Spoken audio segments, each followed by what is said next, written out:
काय काय की जेवणाला काय एवढा उशीर? आता झाला उशीर, पाहुणा आलो होते म्हणून उशीर झाला. कोण पाहुणे आले होते? पाहुणा आले होते, आमची बहीण आणि दाजी आले होते म्हणून उशीर झाला. बाकीचं सगळं आवरलंय, भाकरीच करायच्या राहिल्या त्या. काल काय मस्त वेळली ती वाटतं. हो, काल म्हशी येईल रेडी झाली म्हशीला. हां आणि ते चाललं होतं त्याचाच कालवा चाललाय 2 दिवस कालच्या दरम्यान. म्हशी येईल खरवीजाचं इकडं तिकडं. खरवीज केला काल, भट खरवीज केला. तुला आवडतो ना का? आवडतो की.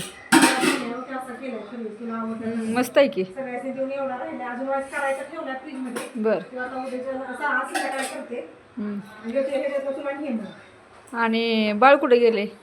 बाळ बघ सकाळी गेले फिरायला, ते अजून आलेलंच नाही. ते येऊस तर म्हणलं भाकरी घालून घ्याव्या आणि मग ते खरवीजाचं करायचं. त्याला खरवीजाचं लाडू करायचं, ते शिजवून ठेवलंय. त्याचा खरवीजाचे लाडू छान लागते, माहिती नाही तुला? बाळानं काही खाल्ले का नाही? खायला त्याला चारून आंघोळ पाणी करून घालून आहे बघ. पाहुणा आला, पाहुण्यांच्यावर बोलत बसली, ती गेला बाहेर गेलाय बघ. म्हणून जेव्हा उशीर झाला. अजून बाकीची कामं करायची ती माझी. काय काय राहिले आता? अजून राहिली की कपडे लावायची, ती मशीनला भांडी झाली, ती किचन आवरलं आहे. आणि त्याला बाळाला चारायचं. नंतर मग आम्ही जेवणात 2 भाकरी घालणार तेवढे. आमटी काय केली? आमटी वांग्याची आमटी केली, मेथीची भाजी.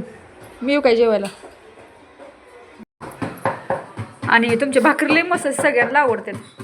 मला एवढ्या भाकरी घालायच्या नाही, मोठ्या भाकरी घातल्याशिवाय येत नाही ते. आणि ती उभा राहून अशा भाकरी धरायचं म्हटलं नाही की लय वैताग येतो. म्हणून अशा भाकरी असं परत धरायला लागते, तेव्हा एक हाताने भाकरी घालते. गावची यात्रा आली आता. ते की आता पुढल्या आठवड्यातच आहे ती यात्रा. पाहुणे कोण सांगणार आहे का? आता नाही, आता झाली की मोठी झाली जत्रा. आता ह्या जत्रेला नाही काही पाहुणं कोण सांगायचं. आता कसं चाललंय रानाचं काम, कुठं एवढं करत बसायचं. म्हणजे घरगुतीच करणार आहे तर? घरगुतीच करणार. सारखे 2 जत्रा असते ते आपल्या गावच्या, एकाला करायचं.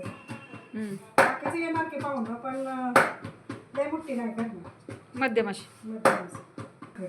आम्ही परवा फिरायला गेलो, तू काल नाही जाऊ फिरायला?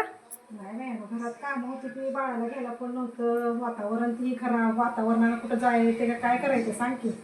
त्यामुळे नाही काय कुठं. मग मी तर नाही आता म्हणतं फिरायला नाही.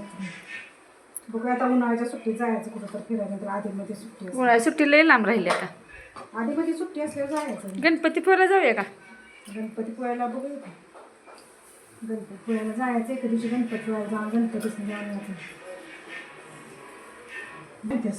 तुझं काम आवडलं? आवरलं म्हणून तर इकडं आले.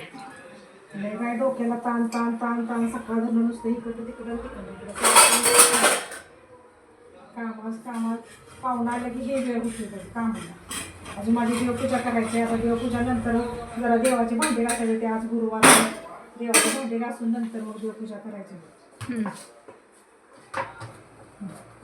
किती दिवस झाला आपल्याला बोलाय तर वेळ मिळालाय का तुमच्या कामाच्या यानं?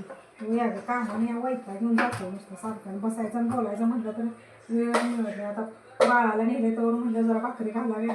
तर अजून बाकीची कामं तशीच पडली तुझी. आता किती वाजले, आता जेवायचं नंतरच बाकीची कामं करायची. आज पण उशीर, सगळ्या कामाला पण उशीर. आज गुरुवार असून सगळ्या कामाला उशीर बघ सगळं. आता सकाळी लवकर उठलं की माझं लवकर काम होतं. देवपूजा हे करून देवाची भांडी होतं. मग आवरलं तर होतंय पटकीनं, नाही आवरलं की होत नाही. मग पाहुणे आलं की असा वेळ होतोय बघ. आणि त्याचे बसून पण काम करता येत नाही. नाही आपण ती बसायला ते आपण काम करायचं आणि बोलायला लागलं म्हणजे मग विषय संपत नाही. ते कुठले विषय निघते ते. त्यामुळे मग ते जेवण जावं म्हटलं तर पाहुणं म्हटलं की नको जेवायला. नाश्ता केला सगळ्यात जास्त? नाश्ता केला की नाश्ता चहा पाणी झाला. खरवी जरा दिल्यापासून म्हणजे खरवीच न्यासाठी बोलवलं होतं त्याने. केलेला खरवी जरा दिला आणि तसाच खरवी दिला म्हणला करून खावा तिथे.